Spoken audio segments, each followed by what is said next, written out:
ایک مولانا صاحب میرے پاس تشریف لائے، تو وہ بتا رہے تھے کہ ان کا زمیندارہ تھا، کافی زیادہ زمین بیچ رہے تھے، اگرچہ وہ حافظ قرآن تھے، لیکن ساتھ ساتھ انہوں نے کاروبار کے لیے زمیندارے کا انتخاب کیا، زمیندارہ اختیار کیا، تو فصلیں وغیرہ بیجیں، تو فصل نہ ہوئی، اس میں پیاز ہے یا اور دوسری قسم کی فصلیں ہیں، تو بہت زیادہ محنت کرنے کے باوجود، اخراجات کرنے کے باوجود، کھاتے اسپرے دوسرے تیسرے معاملات، تو وہ کہہ رہے تھے کہ آپ میرے کو چیک کریں کہ آخر مجھے کیا مسئلہ ہے کہ اتنی زیادہ محنت کرنے کے باوجود، اتنا زیادہ اخراجات کر کے، اور پھر اس کے بعد الٹیمیٹلی مجھے بجائے فائدے کے اور مجھ پر بلکہ قرض چڑھ گیا، بڑی پریشانی بن گئی ہے، کچھ پیسے دینے ہیں لوگوں کے، تو اب دل جو ہے وہ گھبرا سا گیا ہے، چاٹ ہو گیا ہے، تو اس وجہ سے میں نے وہ کام چھوڑ دیا ہے۔ اب میرا ارادہ ہے کہ میں اپنا کوئی کاروبار کی بجائے، زمینداری کی بجائے، کاشتکاری کی بجائے کوئی درس و تدریس، کیونکہ حافظ قرآن ہوں اس لیے درس و تدریس کا اہتمام کروں، تو آپ مجھے کوئی وظیفہ بتائیں۔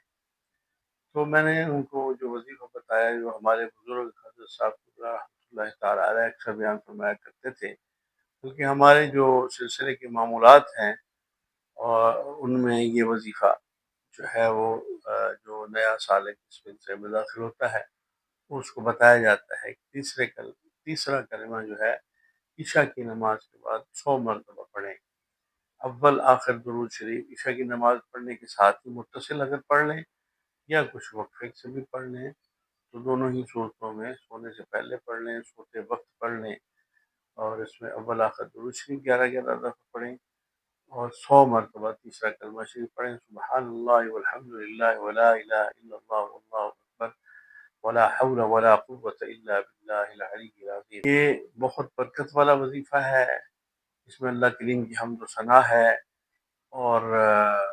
لا حول ولا قوت الا باللہ کا جو اس کے ساتھ امتزاج ہے،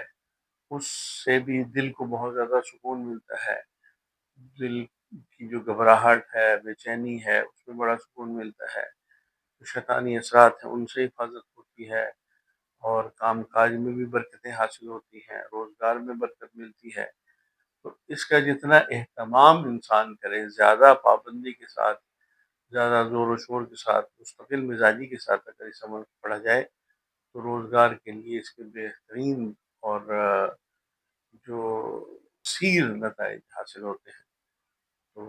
یہ ایک بہت زبردست وظیفہ ہے، اس کو آپ کریں، انشاءاللہ تعالیٰ اس کے فوائد و ثمرات حاصل کریں۔